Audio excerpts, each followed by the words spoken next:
Hi everybody, 860 Cologne here with another fragrance video. This time, I'm going to be looking at a new release from YSL. This is YSL Y Eau de Parfum. Now this fragrance came out in 2018.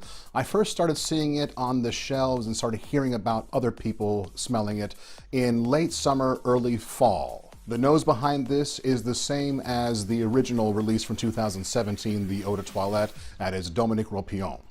Now this and the original Eau de Toilette from 2017 are fragrance interpretations of YSL's iconic white t-shirt and black jacket look. The keywords that I found on YSL's website for this fragrance are masculine, fresh, bold, citrus, and woody. Now, I actually liked the 2017 Eau de Toilette release. I thought it was a nice, different fragrance than what we have been used to in the men's designer game. Only thing I didn't like about it was a little bit weak on the performance. So I was hoping for a stronger version of that. And out of the bottle for the Eau de Parfum, it is definitely stronger. Not quite the same fragrance as the Eau de Toilette. This one is more sweet, but still masculine. And shortly after, very shortly after the initial spray, the juniper berry comes to my nose and mixes in with that sweetness. Nothing really sticks out in this one, which is a nice nod to Ropion. It's well blended, but definitely a stronger fragrance than the original Eau de Toilette. For the most part, what I get out of this fragrance is the juniper berry, the sweetness, and an actual nice quality of synthetic notes. And I don't use synthetic here in a bad way because it's actually plastered all over most of the websites when they're describing this fragrance. And this is proof that you can do a designer fragrance with synthetic notes and do it well. Having said that, a lot of the notes that are listed, I really don't get too much, or they don't really come to the forefront in this fragrance. The bergamot and the ginger, not too much citrus here, but the ginger is there in the background, and it reminds me of another YSL fragrance, the one that got YSL back on the map for men's fragrance, and that is YSL L'Homme.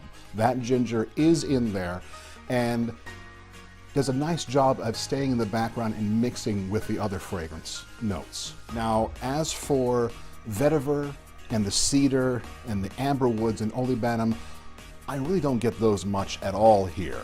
The geranium and the tonka are present, and I think the tonka is what keeps this fragrance in the masculine category. Going back to the keywords that I found on the YSL website, I'm going to try to use those to grade this fragrance and see how they did with those. Masculine, check mark. I think they did a nice job of keeping this fragrance masculine. Fresh, another check mark, very nice. Bold, in the fragrance itself, I think you can say it's bold. It's not a bold fragrance per se, but it is definitely bolder than the original Y. The last two keywords, citrus and woody, I don't get that at all. Even though there is bergamot and there is apple in this fragrance, I think that is what really makes this fragrance remain on the sweet side of things. But citrus, not so much. They don't mention sweet. And that's mainly what I get for this one. So I would rather have them say masculine, fresh, bold, and sweet. The performance on this one surprised me. I was still getting this fragrance on my skin 10 hours later, and it was projecting quite well. So I think you're going to hear another beast mode coming up because it definitely deserves it. Beast mode!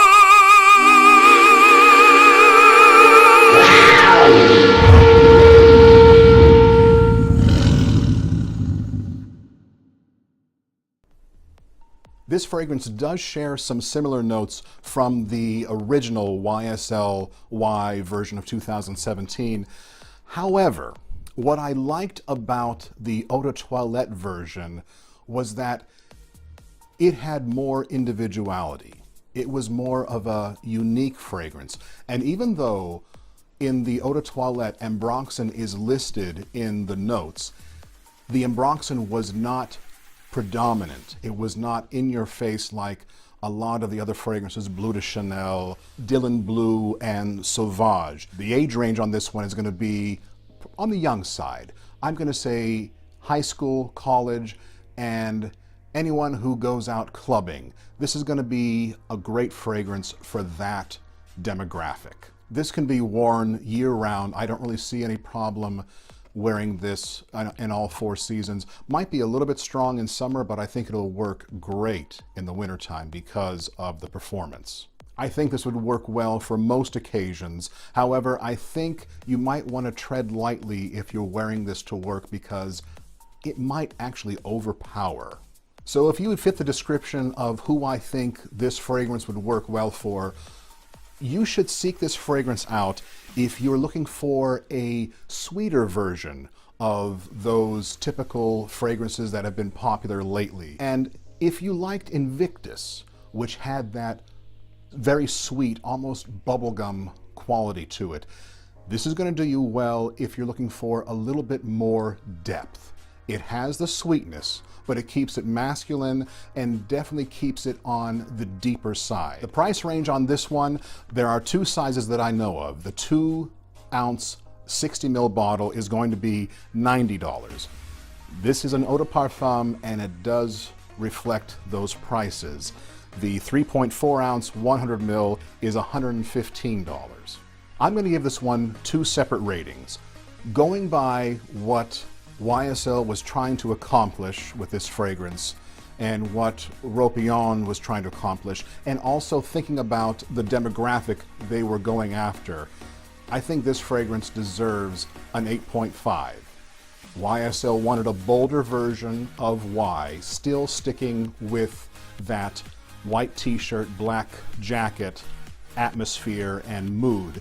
And Ropillon again does a great, well-blended, well-crafted fragrance. So 8.5 is what I give it for that.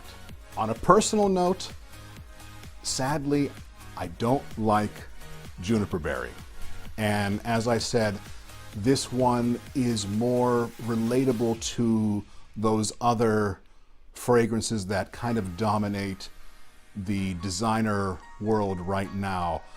So my rating, my personal rating for this one is going to be a 5. Great projection, great performance. In fact, the projection and longevity were kind of dominating and unrelenting. I kind of wish the fragrance would die down, but it just took so long. I even slept and it was still there the next day pumping out, which is a great thing, but it's just not a fragrance for me. But that's fine. I don't really fit the demographic that YSL was going for. Sadly, it's not getting a lot of love on Fragrantica or Parfumo either. On Fragrantica, it's 3.16 out of 5, and on Parfumo, it's 5.9 out of 10. So what do you think of this fragrance? Comment down below if you've tried this fragrance and if you are in the demographic or not. Let me know if you would wear this out to the club and if you would wear it more and choose this one more than Sauvage or Dylan Blue or Bleu de Chanel. How was the performance on your skin? I was actually really surprised at how well this one performed, although it shouldn't be surprising because it is an eau de parfum and that is how they're supposed to react. But we haven't really been getting that a lot with some of the designer eau de parfum men's fragrances lately, so that was a nice surprise. Let me know your thoughts and opinions, and let me know if you think I got this one completely wrong. It's totally fine, we all have different noses. So thanks for watching, and I'll talk to you soon.